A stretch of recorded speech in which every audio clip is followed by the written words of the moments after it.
जय हिंद। आशा करता हूँ आप सभी अच्छे होंगे। हाल ही में आपने फाइव आइज अलायंस के बारे में सुना होगा और ये इस समय काफ़ी चर्चा में रहा।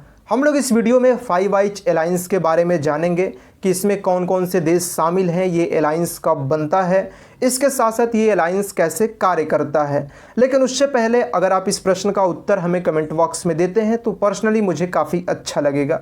और ये करंट का ही प्रश्न है। हाल ही में यूनेस्को वर्ल्ड हेरिटेज साइट्स में यानी कि यूनेस्को के विश्व धरोहर सूची में शामिल शांति निकेतन कहाँ स्थित है? ऑप्शन है महाराष्ट्र, कर्नाटक, उत्तर प्रदेश, पश्चिम बंगाल। और इसका उत्तर आप हमें कमेंट बॉक्स में दीजिएगा। आइए हम लोग फाइव आइज अलायंस के बारे में समझते हैं। तो सबसे पहले तो आपको पता होगा कि इस समय भारत और कनाडा के बीच तनावपूर्ण संबंध है और इस तनावपूर्ण संबंध के पीछे जिसका हाथ है उनका नाम है कनाडा के प्राइम मिनिस्टर जस्टिन ट्रूडो। आपने देखा कि किस तरीके से कनाडा के प्राइम मिनिस्टर जस्टिन ट्रूडो ने भारत सरकार पे ये आरोप लगाया कि सेपरेटिस्ट हरदीप सिंह निज्जर की जो हत्या कनाडा में हुई थी उसके पीछे भारत सरकार के पोटेंशियल लिंक्स यानी कि संभावित संबंध हो सकते हैं। अब याद रखिएगा ट्रूडो के साथियों एक इनका व्यक्तिगत मामला है इस बात को कहने के पीछे, और मुझे लगता है साथियों ये बात आप समझते होंगे। अब क्या है कि साथियों जब ये आरोप ट्रूडो ने लगाया उसके बाद साथियों क्या हुआ कि कई आर्टिकल फाइव आइज इंटेलिजेंस को लेकर पब्लिश हुए। लोगों को लगा कि जो ये बात साथियों ट्रूडो ने कहा है इसमें इनको ये फाइव आइज अलायंस को जो देश हैं उनसे इनको खुफिया जानकारी मिली होगी। ये बात साथियों हम लोग एक तरफ रखते हैं। हमारी जो वीडियो का ऑब्जेक्टिव है वो समझना है फाइव आइज अलायंस के बारे में। तो सबसे पहले साथियों हम वो समझना शुरू करते हैं। तो याद रखिएगा ये जो फाइव आइज अलायंस हैं ये एक इंटेलिजेंस शेयरिंग ग्रुप है, ठीक है। और इसमें कुल 5 देश हैं। अब ये 5 देश कौन कौन से हैं? आपके USA, UK, Australia, New Zealand, Canada, ये हुए 5 देश। अब एक बात याद रखिएगा, ये 5 देश ये समझते हैं कि जिस तरीके से हम आपस में इंटेलिजेंस शेयरिंग ग्रुप देश हैं वो मानते हैं कि भारत को भी एक सहयोगी के रूप में देखते हैं। लेकिन साथियों ऐसा है नहीं। अभी साथियों हमारे जो विदेश मंत्री हैं एस जयशंकर साहब, इन्होंने एक पत्रकार के साथ बातचीत में साफ कहा कि देखिए ना ही भारत फाइव आइज अलायंस का पार्ट है और ना ही FBI साथियों एक और संस्था है ना ही उसके पार्ट है। तो ये बात साथियों बिल्कुल कंफर्म हो गया। हालांकि साथियों मैं ऐसा मानता हूं कि ट्रूडो को ऐसा नहीं कहना चाहिए क्योंकि ये मामला सिर्फ भारत और कनाडा तक ही सीमित नहीं है। जो साथियों देश के पश्चिम में सहयोगी देश हैं, ठीक है साथियों, जैसे हमारे जो पश्चिम में और भी सहयोगी देश हैं उनके साथ संबंध को प्रभावित कर सकता है। तो थोड़ा सा ट्रूडो को साथियों अपने व्यक्तिगत हित को लेकर साथियों ऐसी बातें नहीं कहना चाहिए, ठीक है। अब देखिए साथियों हम समझते हैं फाइव आइज अलायंस की उत्पत्ति कैसे होती है। इतना तो आपने समझ गए कि 5 देश है और इनका काम है कि भैया हम आपस में इंटेलिजेंस शेयर करेंगे, ठीक है, आपस में।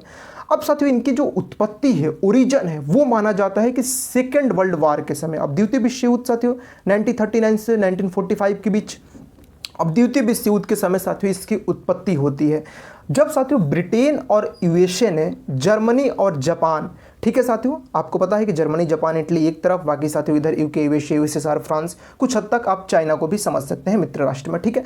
तो जब साथियों ये ब्रिटेन और यूएसए ने जर्मनी जापान के कोड को सक्सेसफुली ब्रेक कर लिया तो फिर साथियों इन्हें ये महसूस हुआ कि भाई क्यों ना हम आपस में इंटेलिजेंस शेयर करेंगे, ठीक है।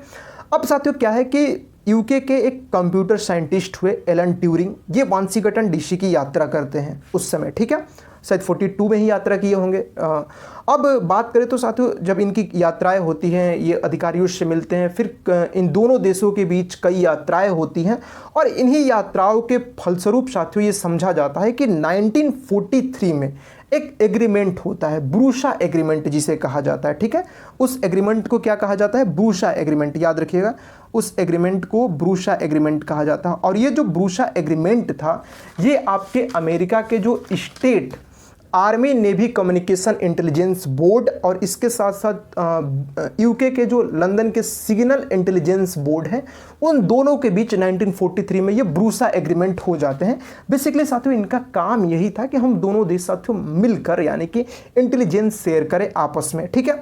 अब साथियों माना जाता है कि ये जो ब्रूशा एग्रीमेंट था यही साथियों नींव पड़ती है आपके यूके यूएसए एग्रीमेंट का। हालांकि कई जगह आप ये भी देख सकते हैं कि ब्रूशा एग्रीमेंट को ही बाद में यूके यूएसए एग्रीमेंट के तौर पे जाना गया, क्योंकि 1946 में 43 में ये ब्रूशा एग्रीमेंट होता है, 46 में यूके यूएसए साथियों साइन करते हैं आपके यूके यूएसए एग्रीमेंट, ठीक है। दोनों देशों ने 1946 में ये एग्रीमेंट साइन होता है। अब 46 में साथियों ये यूके यूएसए एग्रीमेंट साइन हो जाता है। 1949 में ये जो आप ट्रूडो को देख रहे हैं, ये कहाँ के हैं, कनाडा के प्राइम मिनिस्टर, और कनाडा साथियों इस आपके अलायंस में शामिल हो जाता है, ठीक है, आपके 49 में। फिर बाद में न्यूजीलैंड और ऑस्ट्रेलिया ने, दोनों देशों ने आपस में अलायंस बनाकर 56 में एक प्रकार से साथियों ये शामिल होते हैं। लेकिन एक बात याद रखिएगा, इस समझौते को, इस एग्रीमेंट को ऑफिशियल तौर पर स्वीकार नहीं किया गया था। अभी साथियों जैसे दो देश वो मिल गए, फिर ये 49 में कनाडा शामिल हो जाता है, न्यूजीलैंड ऑस्ट्रेलिया 56 में साथियों एक अलायंस बना लेते हैं इस तरीके से। लेकिन 1980 के दशक से ही इसके अस्तित्व के बारे में जानकारी मिलने लगती है। फाइनली साथियों 2010 में, ठीक है, 2010 में यूके यूएसए एग्रीमेंट की फाइलें जारी की गई, ठीक है। तो आप समझ सकते हैं कि मतलब सेकेंड वर्ल्ड वार से धीरे धीरे 2010 में आकर ये लोग साथियों यूके यूएसए एग्रीमेंट की फाइलें जारी करते हैं, ठीक है, उस समय।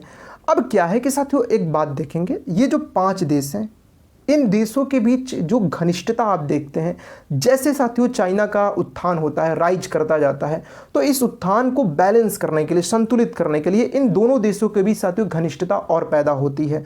2016 में दोनों नहीं साथियों, ये जो देश हैं, 2016 में ये एक 5 eyes intelligence oversight and review council इनको लाते हैं, यानी कि ये अस्तित्व में आती है। अब ये साथियों इसमें क्या है कि जैसे non political intelligence oversight review और सुरक्षा संस्थाएं शामिल हैं इसमें। इसके साथ साथ ये विचारों का आदान प्रदान करते हैं, पूरे वर्ष कॉन्फ्रेंस कॉल करते हैं, सालाना व्यक्तिगत रूप से इकट्ठा होते हैं। तो मतलब आप समझ सकते हैं कि दोनों देश आपस में और तेज़ी से, मतलब कि ठीक है भाई, हमारी आपस में सुरक्षा संस्थाएं भी काम करेगी, इंटेलिजेंस भी काम करेगी, हम आपस में विचारों का आदान प्रदान करेंगे, पूरे वर्ष कॉन्फ्रेंस कॉल करते रहेंगे, सालाना रूप से व्यक्तिगत मिलते भी रहेंगे। तो ये आपने देखा साथियों कि ये रहा एक 5 आइज अलायंस, ठीक है। तो इसमें कुल 5 देश हैं। लेकिन अब एक बात समझिएगा साथियों, ये आपस में भले ही एक इंटेलिजेंस शेयरिंग ग्रुप है, ऐसा नहीं है कि साथियों इन 5 देशों में की जो विदेश नीति है, जो फॉरेन डिप्लोमेसी है, उसमें आप साथियों एक रूपता देखेंगे, ऐसा बिल्कुल भी नहीं है साथियों। ये बिल्कुल अलग भी है इनमें से कुछ देश। जैसे अगर 2021 के बाद से माना जाता है कि जो न्यूजीलैंड है साथियों, ठीक है, जो न्यूजीलैंड है, ये कई मामलों में साथियों चीन की निंदा नहीं करता है। अब साथियों इसमें सबका पर्सनल हित है, जब तक साथियों पर्सनल हित है आप निंदा कैसे करेंगे। देखा जाता है कि न्यूजीलैंड जो है वो चाहे उइगर अल्पसंख्यक वाला मामला हो या हांगकांग वाला मामला हो, इसमें बिल्कुल साथियों न्यूजीलैंड कुछ कहता नहीं है, क्योंकि साथियों इन 2021 के बाद से देखा गया तो इन दोनों देशों के बीच जो व्यापारिक संबंध थे वो साथियों बढ़ते चले जाते हैं, क्योंकि न्यूजीलैंड के निर्यात के लिए एक बहुत बड़ा बाजार है चीन। तो साथियों जहाँ पे पर्सनल हित आ जाता है, फिर साथियों आप देखते हैं कि ये इस बात को दर्शाता है कि मतलब भले ही अलायंस में हम पार्ट हैं, भाग हैं आपके, लेकिन विदेश नीति की जब बात आती है तो भैया हम अपना पर्सनल हित देखेंगे, ठीक है। अब क्या है कि साथियों हालांकि अमेरिका हमेशा से प्रभाव बनाए रखता है, जैसे आप देखेंगे कि सुरक्षा के मुद्दे पर क्वाड का गठन साथियों एक समान विचारधारा वाले देशों में, जैसे आपने क्वाड में आपने देखा कि जापान, ऑस्ट्रेलिया, यूएस, इंडिया है। फिर आपने देखा कि अभी हाल रिसेंट पिछले 1-2 वर्षों की बात है कि आकस का निर्माण होता है, ठीक है, जिसमें ऑस्ट्रेलिया, यूके, यूएसए हैं। तो एक अमेरिका का ये रहता है कि मतलब किसी तरीके से साथियों एक ग्रुपिंग बनाकर, जिसमें साथियों क्या है कि अपना प्रभाव बनाया जाए, चाहे क्वाड हो, आकस हो, आप देख सकते हैं 5 आइज अलायंस है। तो इस तरीके कई साथियों इनके आपके ग्रुपिंग देखने को मिलेगा। लेकिन साथियों बात आपने समझा होगा 5 आइज अलायंस के बारे में। अभी रिसेंट साथियों एक पत्रकार साहब से विदेश मंत्री एस जयशंकर साहब बातचीत कर रहे थे, तो इसमें साथियों एस जयशंकर साहब ने कहा कि देखिए ना ही हम 5 आइज अलायंस के पार्ट हैं और ना ही साथियों, यहाँ पे आप देख सकते हैं ये शायद कटिंग रही, ठीक है, ये आप देख सकते हैं कि ना ही हम लोग आपके 5 आइज अलायंस के पार्ट हैं, ना ही FBI की। ये FBI जो है इसी ने ही साथियों ये बताया था कि आपके सिख जो हैं वो खतरे में है, यही साथियों FBI के द्वारा ये बातें कही गई थी। तो इन्होंने साथियों ये बताया, ये बातें कही है। अब उसी के साथ साथ आप देख सकते हैं कि ये आपके श्रीलंका के फॉरेन मिनिस्टर है, ठीक है, श्रीलंका के फॉरेन मिनिस्टर हैं, और इनके द्वारा भी साथियों एक बात कहा गया है, इनका नाम अली शब्रे है। ये साथियों कहा है कि जो कनाडा ने साथियों ये बातें कहा, ये बिल्कुल एक आउटरेजियस एलिगेशन है, अपमानजनक आरोप है। तो ये साथियों आपने बिल्कुल बातें समझे होंगे। और ये साथियों कनाडा के 5 देश हैं, आप देख सकते हैं USA, Canada, UK, Australia, New Zealand, ठीक है। और उस प्रश्न का उत्तर आप हमें कमेंट बॉक्स में दीजिएगा। उम्मीद करता हूँ कि ये सारी बातें आपको बिल्कुल समझ में आई होगी।